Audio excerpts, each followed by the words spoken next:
Howdy, Illuminator. Today's lesson is talking about reprogramming the subconscious mind.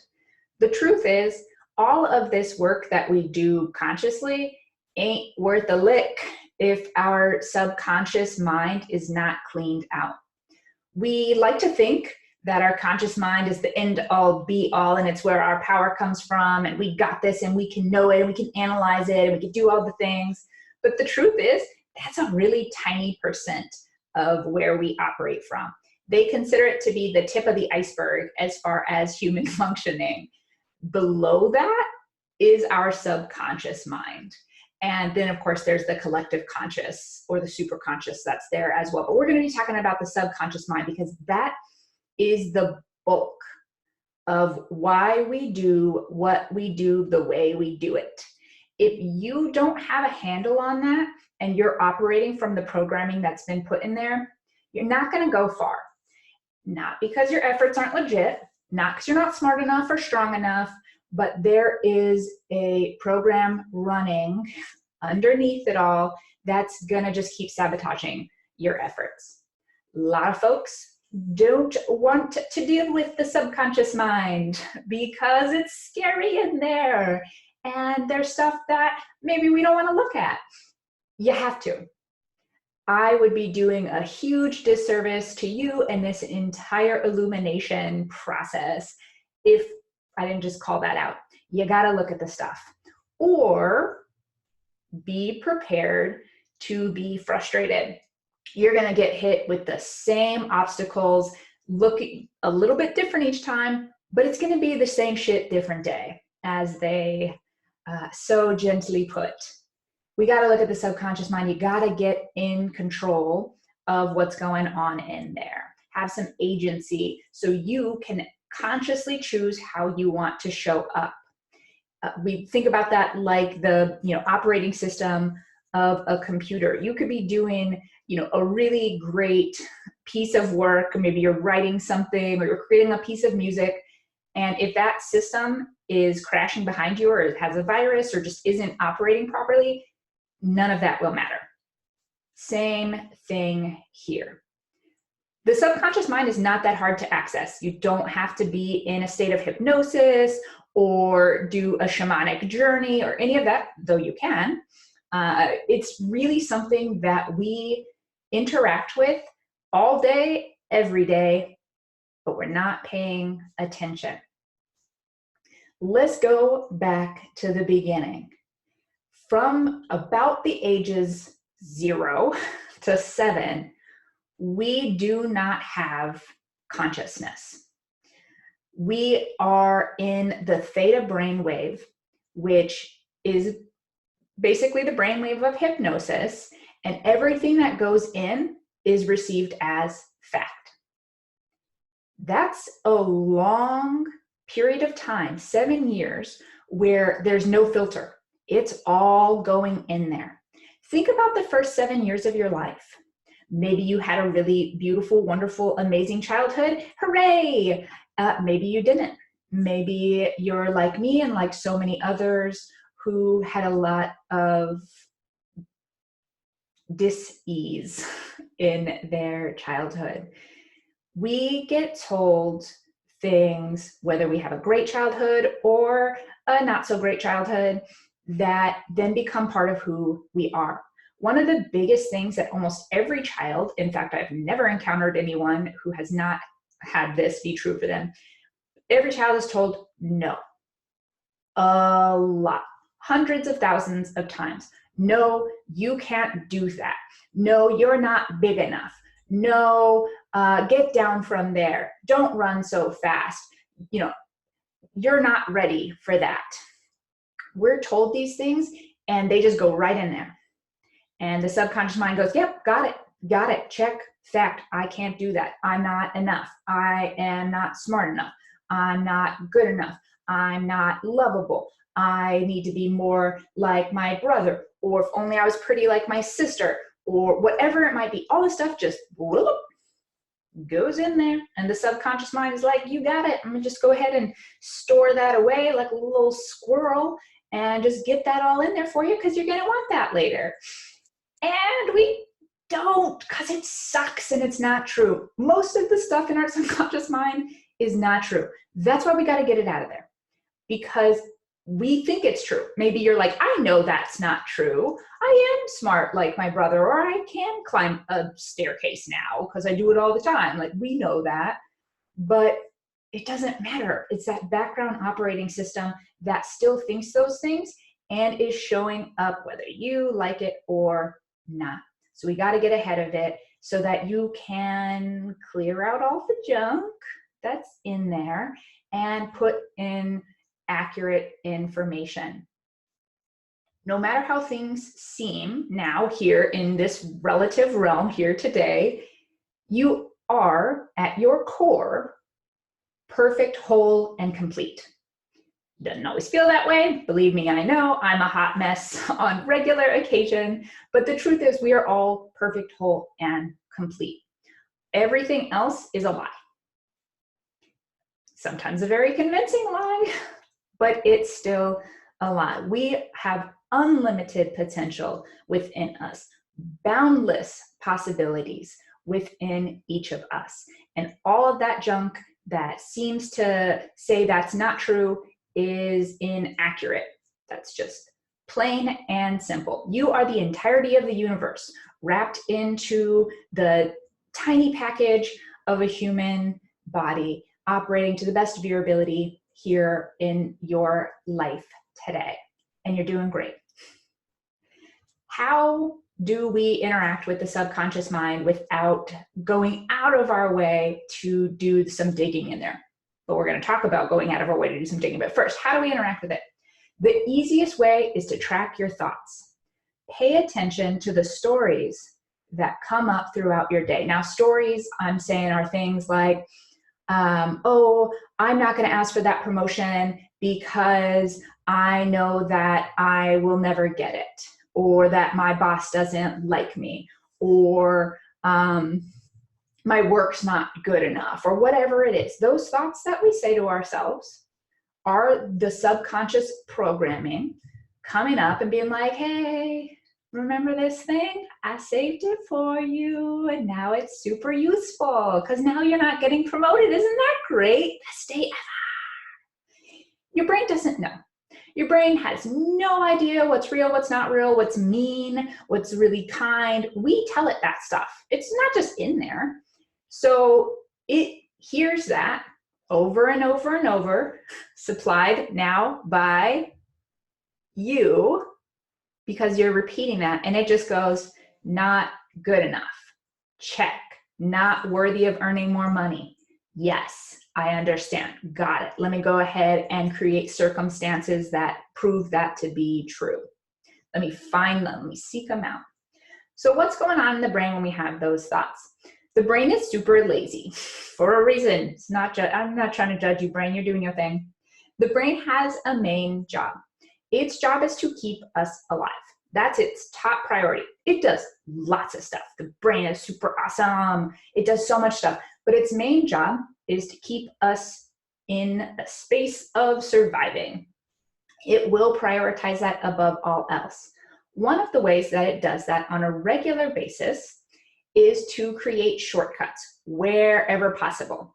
It does not delineate between good, bad, positive, negative, beneficial, not beneficial. It creates shortcuts so that it can conserve energy just in case there is a lion attack later on today and we need to run away or fight said lion if we're in a lion fighting mood. I don't recommend it, but to each their own. So it's going to just make sure it has enough energy to run our body systems and to have us run or fight if the situation should arrive. Of course, it probably won't, depending on where you live. You probably don't face many lions all that often, but the brain isn't as evolved as we like to think. So it's still in this space that has to deal with legitimate outside threats. Humanity as we know it now is actually just like a little blink compared to the human race over time. So the brain is still catching up, and it's doing awesome. You're doing great, brain. Thank you so much. Please keep doing all the things you're doing. But it's, and it is still in this space of survival being top priority. So that's its job. That's great. We want the brain doing that. We just want to make sure that we're working with that and not against it. So those thoughts that have been with you since childhood, yes, it all goes back to childhood, cliche, I know. Oh, tell me about your mother. It really does. That's where we build our identity, or have it built for us in a lot of cases. It's where we understand the world and our place in it. So yes, it does all happen in childhood because we don't have agency at that point. We're just receiving whatever is coming our way. And now as adults, we have to unlearn those things and learn new things that serve us better. So each time that thought is repeated, it takes a little path and it goes through your brain. Thoughts are not abstract nothingness. They are actual energy. So that energy goes whoop, whoop, and you play it on repeat. So it goes whoop and keeps going. And you do it a lot. So the brain goes, oh, this piece of information is very important. It gets input in here a lot. I'm going to create a shortcut to help, because the brain's really helpful. And so it creates a shortcut for that thought. Then it looks for it out in the world, because you've told your brain by thinking it over and over and creating that deep groove, that pathway, whoop, this is important. And the brain goes, got it. I find it. I'm going to see it in the world because this is important to look for. Now, it does not know that it's not important. It doesn't know that it's not real, and it doesn't know that it's not part of our survival. You put it in there enough, it prioritizes it, creates a shortcut. It becomes really easy to think those thoughts. They seem real because our reality outside is reflecting them, because the brain is finding that shit, because you've told it it's important, and it's helping you out because the brain loves you and wants to do good things for you. It doesn't know how, but it wants to. So you track your thoughts. It's not fun, but I know it's not cool. It's not a quick fix. It takes time, and there's no way around it. You have got to become consciously aware of what's going on in your brain and mind. The best way to do that, pick a week, maybe this week, and track your thoughts. Bring a note card with you, have a little memo rocking in your phone, and each time you catch one of those thoughts or stories, I'm never going to get that promotion, I don't deserve to make more money, he'll never like me, she doesn't know I exist, and of course that makes sense because why would she, or whatever it is, we all have our thoughts. Mine used to be unbelievably mean, like shockingly mean, that I would never say to anyone, even someone I dislike the most, I would never say these things to, but I say them to myself. Not anymore, but I did. So track them, write them down. Don't go, okay, yeah, I got it. I know the thought.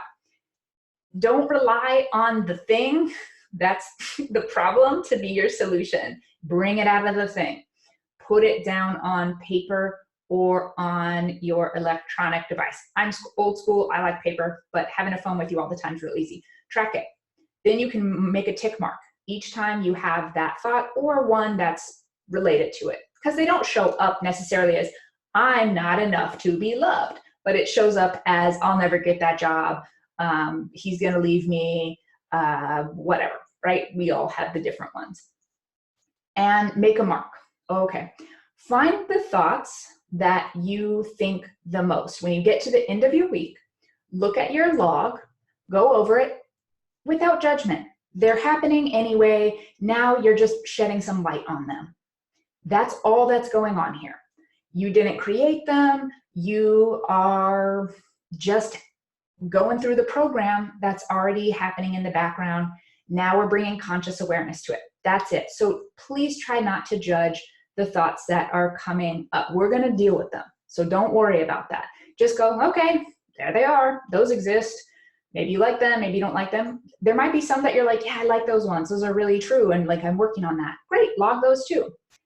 So for 1 week, track your thoughts, log them, get them down on paper. The next part is not so easy. You got to look at those and do your best to find what you're getting out of thinking them. Now, you might think, this is a terrible thought. I don't want this in my life. I don't want to believe this. I don't want this in here. This is mean and awful and untrue. You're getting something out of it. The only reason we continue to do things is because we are benefiting from them. Benefiting is a very broad spectrum of what that is. It might be, and I know this stuff is not great. I know we don't want this to be in us, but it just is. So let's put some light on it so we can get rid of it. It's not a big deal. It's in all of us. Having those thoughts maybe keep you in a state of victim consciousness, which then makes you feel like you're entitled to do other things, or that you don't have to do much because the world is happening to you. It can feel good to be a victim sometimes. It's a form of escape. It's an excuse to not have to show up in the world because we're entitled to this or that because we're victims. Believe me, I understand victim consciousness. I have spent plenty of time there as a person with addiction. I found all kinds of reasons to be a victim, though I wouldn't have said it at the time or even recognized it, so that I was entitled to continue acting out in my addiction. We do it all the time. It might be that that is allowing you to be small and you are really afraid to step into your bigness. And those thoughts are letting you hide. Maybe that's your motivation. Maybe it is allowing you to continue being in a relationship with a person who maybe isn't super great for you to be in a relationship with, but you convincing yourself of those thoughts is allowing that to stay possible and you're scared to not be in that relationship. Who knows? But be rigorously honest with yourself to the best of your ability. If you need some help, hit me up or grab someone on your team and analyze it. What am I getting out of this? And keep breaking it down. Get to its core truth. Core accuracy is not truth. Core accuracy of what you're getting out of it. You have to know that. If there is a need that you're meeting by that thought, then it's going to keep coming up. The need might be very real. Most of our needs genuinely are real. We just need to find healthy ways to meet them. If you don't address the need and you only address the thought, sabotage city all over again. You got to do all of it. It has to be a thorough process if we're really going to clean out that stuff and replace it with positive, true things, which is the next step. You're going to write down on one side of a paper the negative thoughts and stories that you tracked during the week.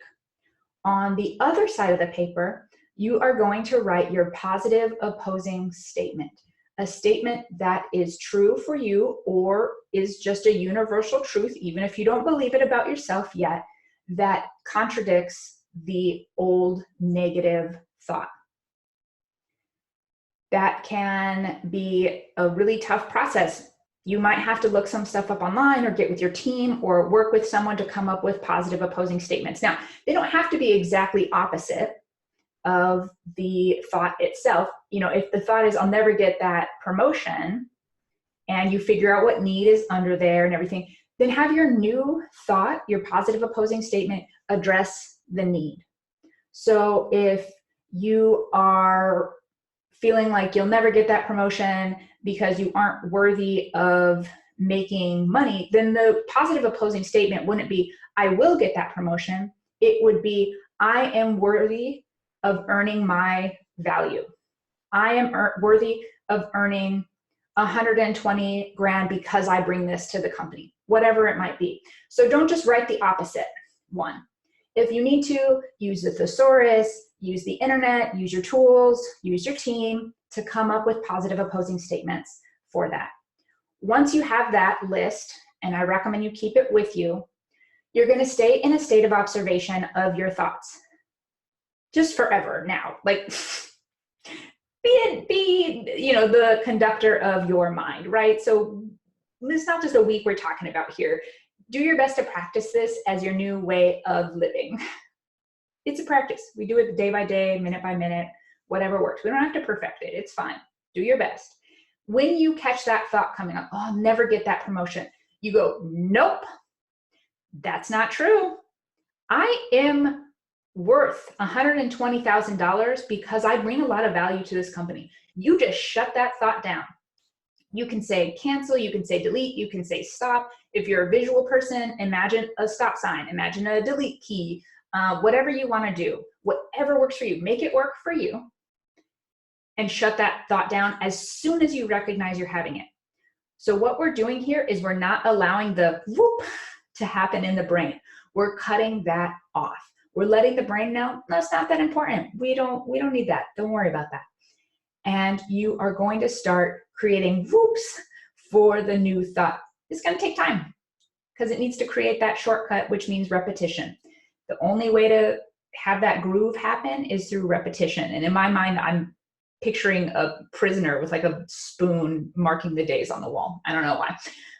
Well, we are kind of prisoners in our mind if we are not in the driver's seat of our subconscious mind. But anyway, it's going to take repetition. It takes thoroughness, and it takes vigilance of shutting that thought down. Because remember, every time the whoop of the negative thought happens in the brain, it's just deepening that groove that's already there. What we want to do is allow that to grow over, to become harder for the brain.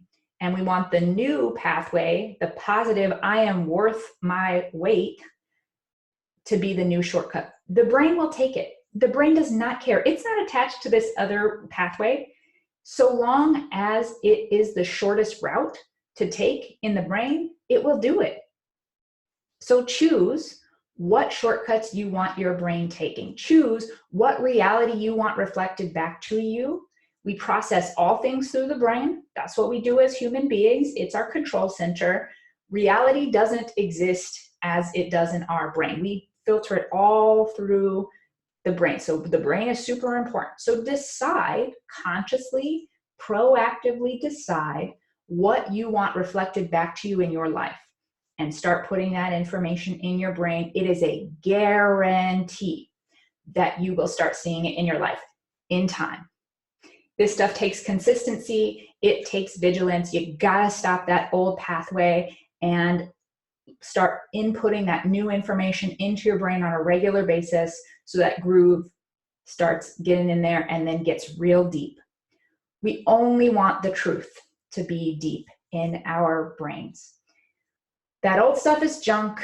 It's weighing us down. It's sabotaging our efforts, and it is dimming our light. We are here to illuminate the world. We cannot afford to have our light dimmed any longer, and we certainly don't want to be the ones dimming it. There are some methods for going in and removing these beliefs from the subconscious mind, in addition to this daily process, this constant process of actively changing your thoughts. One of my favorite is Theta healing. So I talked earlier about Theta being the brainwave that we're in for our first several years of life that is basically like hypnosis. In Theta healing, the practitioner will use muscle testing, so it'll use your body to find out what your subconscious beliefs are, and then as a team, you're going to go in and remove them. It is like magic. Things that I had believed and acted upon for years, for my whole life, were suddenly gone. And the next time I was in that situation, I didn't have that belief anymore. It was gone. Poof. Amazing. A good Theta practitioner can take years off of this work and off of therapy. Therapy is a great way to get in the subconscious mind as well. That whole tell me about your childhood and talking through stuff in traditional cognitive behavioral therapy, talk therapy, is that process of changing the subconscious mind by making you aware of it. That's a real slow process, but it is a useful one at certain stages of our growth. There's also EMDR, which is a trauma therapy that helps process things in the brain without reliving the emotions of that situation as if they're in the present. EMDR is another form of magic. I worked through my childhood sexual abuse so quickly using EMDR, where now I can think back to scenes and images from that time, and I'm like, That's not great. It'd be way cool if that didn't happen to anyone else. But I don't re-experience the trauma because of EMDR. It is so awesome. Hypnotherapy is something I have not tried, but I want to. It's not woo-woo. We're just dealing with the brain. This stuff is not as abstract as it once seemed. We know now what's going on with the brain and with our energy waves and our vibrations. So that's another form that you might want to check out. There are lots of different ways to do this. Go to the Illuminom section and find the affirmations that pertain to your thoughts and beliefs that you're wanting to change. You can download the recordings and listen to them over and over and over again. Again, just inputting data into your brain. This is important. You keep hearing it, brain, it's important. Read those affirmations, store them in your phone, write your own, record your own, put it in your own voice. There are, of course, so many apps for meditation that can play things at night. There's YouTube. All of this stuff is subconscious reprogramming. It doesn't call it that, but that's what we're doing.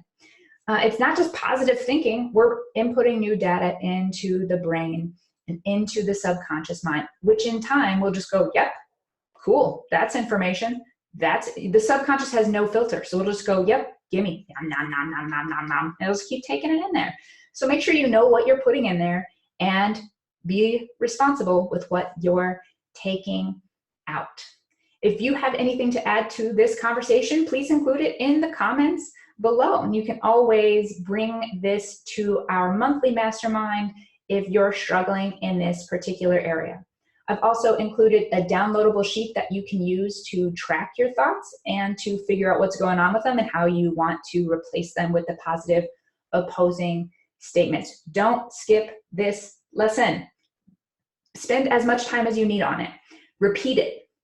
Get this stuff in there. I'm telling you, you can believe me or not, this is the make it or break it of the illumination path of self-mastery. The subconscious mind has to be under your dominion, and this is how we do it. Don't skimp on the subconscious reprogramming. You're going to want that.